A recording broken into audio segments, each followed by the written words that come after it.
I am Arcana Vani, your inner voice. Let us begin.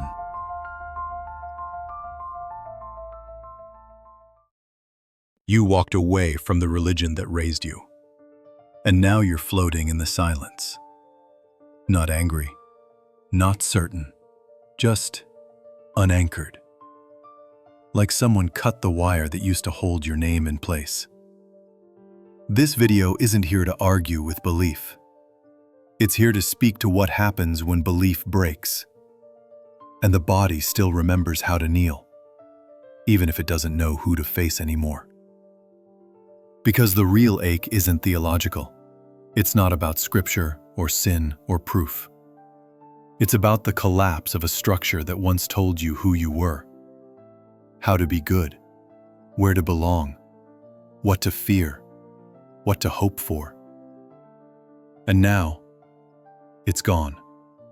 Not because you stopped caring, but because some quiet part of you said, "This isn't mine anymore." And you listened. Which means you didn't fail. You crossed. This isn't the story of rebellion. It's the story of return.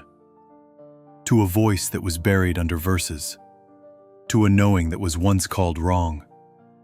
To a sacredness that was never supposed to be outsourced. You are not faithless. You are unbecoming the borrowed.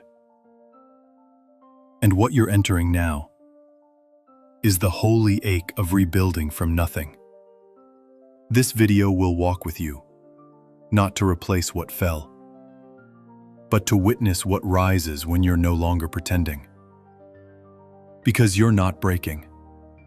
You're standing at the start of something irreversible.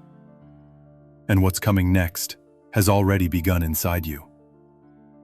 Keep watching, because in the next section, we'll name exactly what's being stripped away and why it had to end. You didn't just leave a belief. You left a language. You left the holidays, the rules, the structure that made you feel like you had a place in the story. Even if that story hurt you, even if it never fit. And now you're in the in-between, no longer held by what once named you, but not yet rooted in what's real. This is the ache of unbelonging. The grief that no one talks about, because you weren't just taught what to believe. You were taught how to be loved. And now, that entire structure is in pieces. You might still whisper old prayers when you're scared. Feel guilt when you speak your truth too boldly. Catch yourself looking over your shoulder, wondering if someone or something is watching. That's not weakness.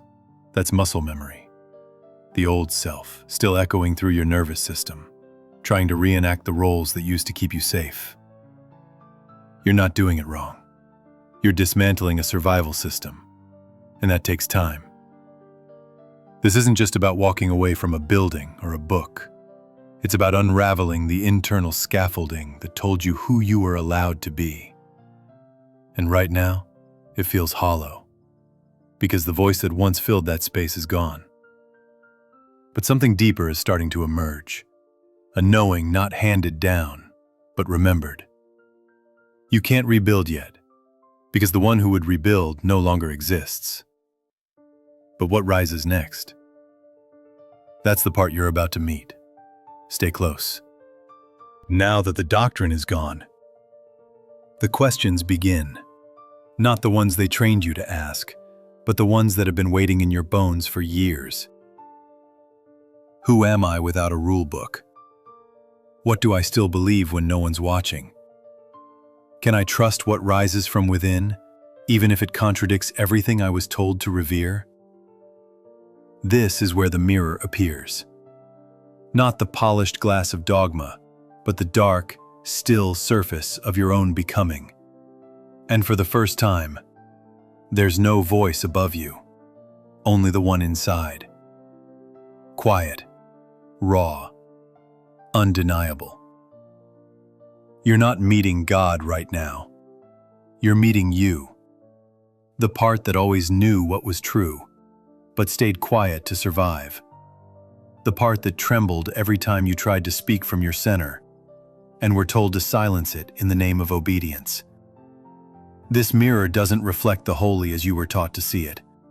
It reflects the sacred as you feel it, through intuition, through resonance, through the still yes that lives in your gut. And it doesn't ask for worship. It asks for witnessing. It says, stop performing. Stop outsourcing truth.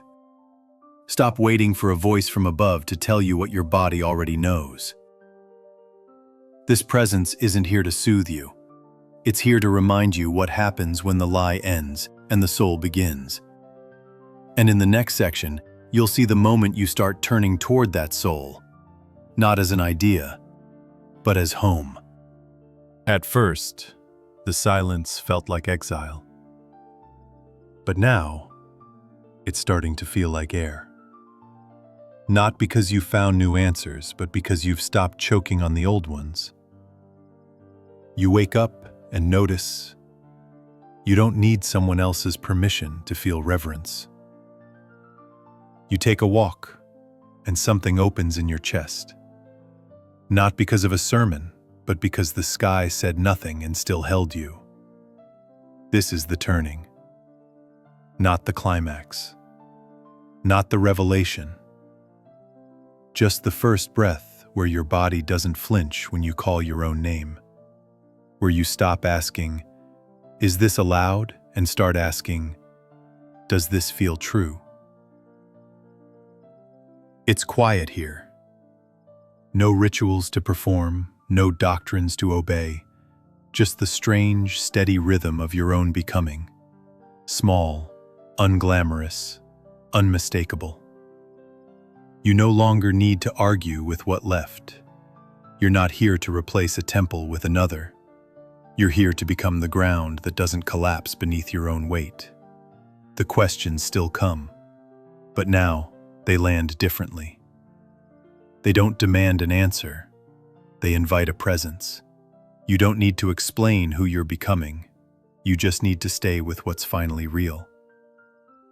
And in the next section, we return, not to what was, but to what is finally yours. You're not who you were when this began. Not the version that nodded along to stay loved, not the one who kept shrinking to fit inside their approval. That self has gone quiet now, not with shame, with reverence, because you didn't lose your faith, you just stopped handing it over. And when everything collapsed, the rituals, the answers, the need to please, what remained wasn't emptiness, it was you, the one who never needed a name to feel sacred, the one who prays by listening, who finds the divine in the pause, not the performance, who knows that belonging begins when you no longer barter your voice to keep it.